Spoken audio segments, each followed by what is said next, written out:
I'm Frank Stratton. I'm the Director of Insurance Services for the Special Districts Association of Oregon. I'm in charge of all of our insurance programs for the trust and health insurance, property casualty, workers' comp, all that. And I'm going to speak to you today about governance. What are special districts? How do they operate? What do they mean? I'm going to tell you a little bit about SDAO, about SDIS, the insurance programs, just kind of a smattering. A general overview is what this is intended to be. So just how many of you here today are board members? Wow, most of you. Wow. Employees of districts? Okay, and I guess we have some insurance agents here today too. So good, that gives me some background. So we're going to start off by talking about what the heck is a special district. I don't know about you, but it's a pretty hard thing to explain sometimes, isn't it? I mean, people ask me, where do I work? And I always have to, oh, come on, really? I work for the Special Districts Association of Oregon.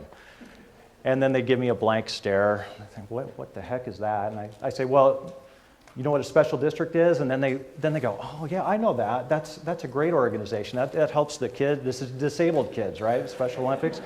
So no, it's not Special Olympics. It's special districts. We're a unit of local government. We do serve, fire districts, water districts, all that, and then they give you another blank stare, and they say, "Oh, so you work for the city?" No, don't work for the city. But that's what we're going to talk about today. First is what are we? Okay, special district is essentially this is the outline we're going to follow. What's a special district? What are the Oregon government structures and laws that apply to special districts? We're going to focus on some taxation and revenue issues. Board member liabilities, since a lot of you are board members, I'm sure you want to know about that. And then what is SDAO and what is SDIS? Okay, what is a special district? The way I explain it, that's the easiest way I've found when people ask me, is a special district is essentially any type of local government that's not a city, county, or school district, right? We're kind of everything else. So there's 32 different types of districts in the state, and they're all get their authority, initial authority, under ORS Chapter 198 of Oregon law. That's where it says these are the types of special districts you can form under law, and it allows for 32 different types. So there's about 1,000 or more than 1,000 special districts in the state, and these are the main types of districts right here. So how many fire districts we have here today? Okay, fire districts are the most numerous type of district. There's about 230 fire districts in the state. Ports, got port people. There's about 16. Sanitary. Okay, vector control. But you know what vector control does. What do vector control districts do? Mosquito control. That's right. But you can also control rats and all nasty kind of varmints. Health districts. Health districts. Communications. 911, that's what they do. Cemeteries. No cemetery district people. Okay, you can guess what they do. Road districts. Oh, lots of road districts. County service districts. County service districts are kind of unusual type of district. County service districts can do anything that a special district can do. Really the only difference is that the County Board of Commissioners are the board of the county service district rather than having an independent elected board.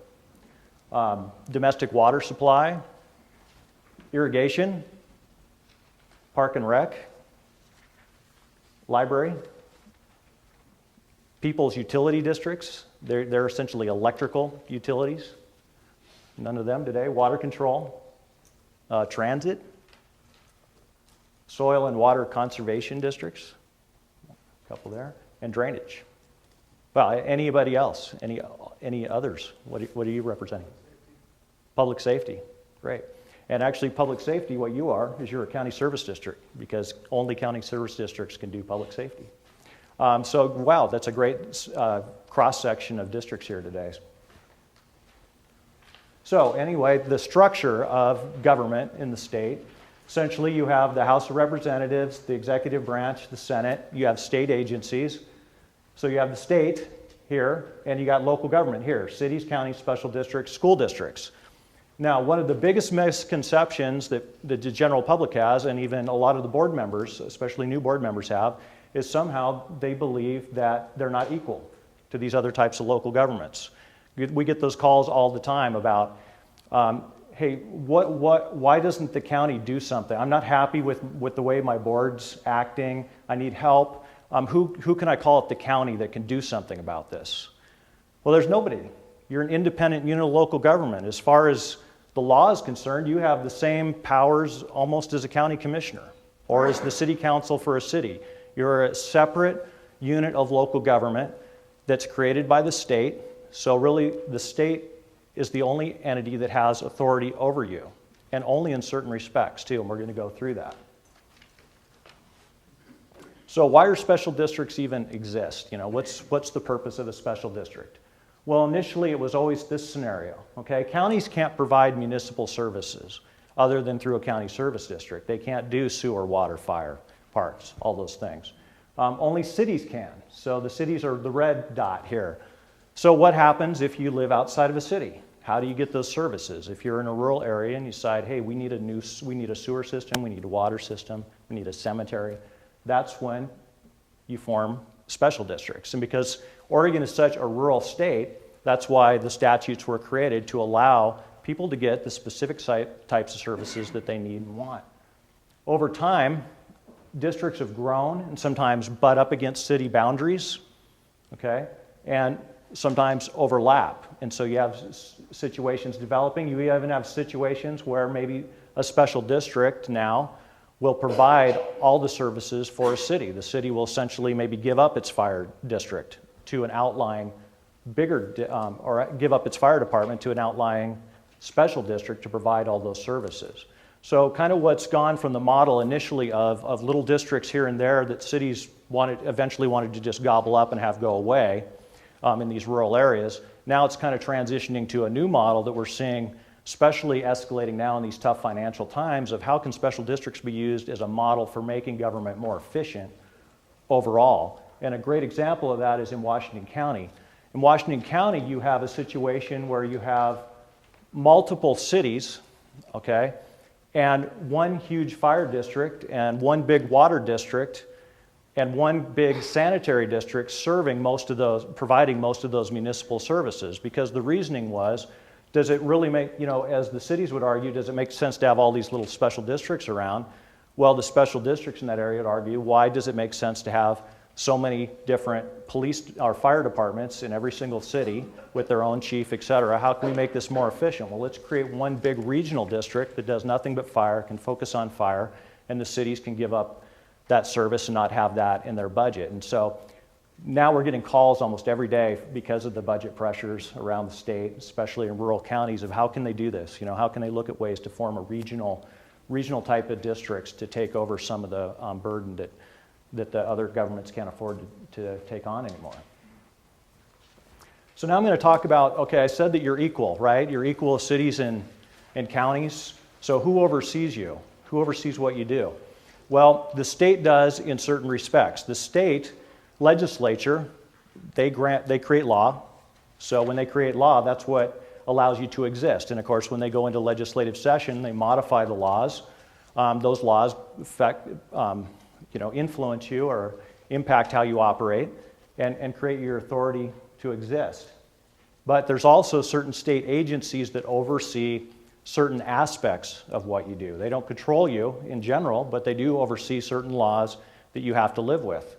BOLI, Bureau of Labor and Industries, okay, they oversee your wage and hour laws. When you have complaints from employees, they can file with BOLI for discrimination, et cetera. For small districts, one of the things that we get involved with BOLI the most on, tell me if I'm echoing. Is it okay? Is the mic okay? Is on wage and hour issues involving private contractors, okay? A lot of small districts don't have the ability a lot of times to hire staff, so they'll say, well, we're going to contract with this service for this individual. Well, oftentimes that individual is really working there every day. They're getting, they don't have any other job, but the district doesn't want to pay them taxes and benefits, right? So instead you say, well, they're a contractor. They're not an employee, they're a contractor.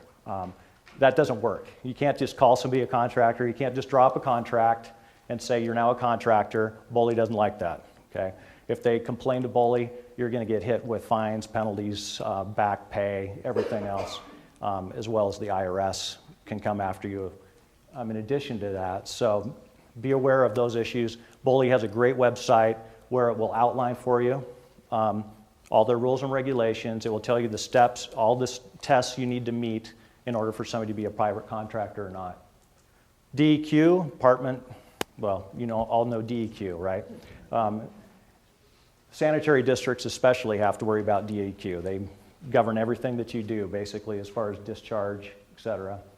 Water Resources Department manages all of the water rights in the state. So irrigation districts especially and domestic water districts have to interface with them a lot as far as allocation of water.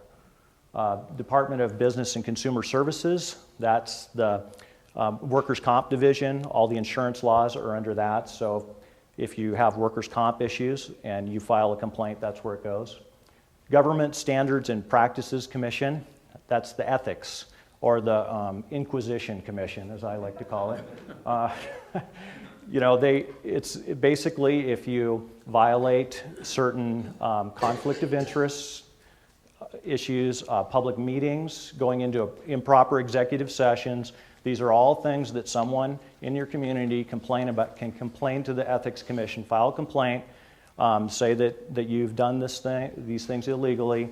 They will investigate and they will fine you if you're found that you violated those statutes.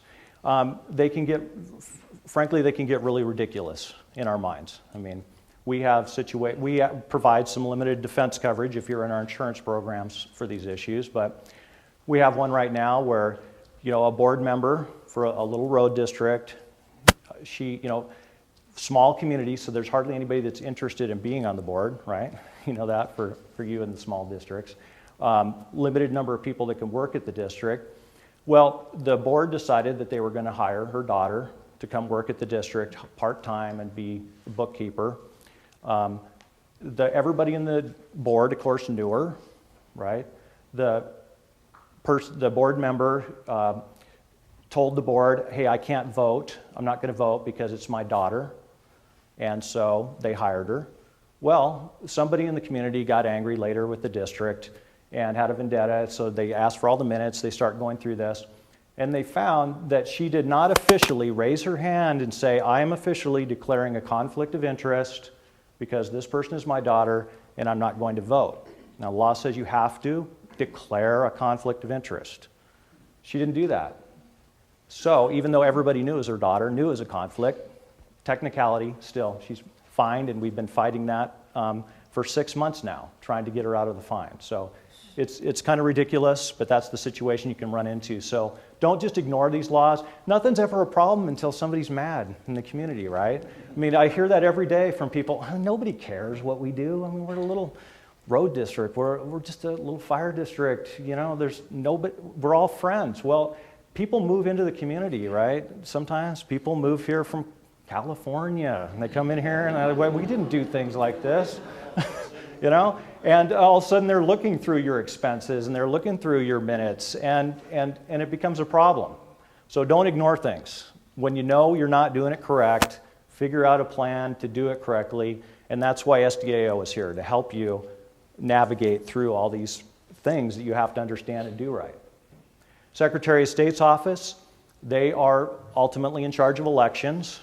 The counties administer it, but the Secretary of State is ultimately in charge, and they also administer the audits division. So you have to have an annual audit every year, or you have to do, if you're small enough, you have to do a financial report, and you have to submit that to the Secretary of State's office. Or OSHA. We deal with OSHA every day, as you do as well. We have consultants on our staff that can help you identify OSHA problems, come out and do a pre-audit for you so that you won't get fined, or hopefully we can help you mitigate those fines. But they're definitely, as all of state government is right now, in a financial crisis, so they're looking for ways to generate revenue. So they're getting much more aggressive in looking for ways to generate that revenue, and one of the ways is by coming to your facilities and giving you fines. Department of Revenue, they oversee the taxation in the state. Economic development pretty much is what ports are mainly the only district that deals with them. And then the Public Utility Commission,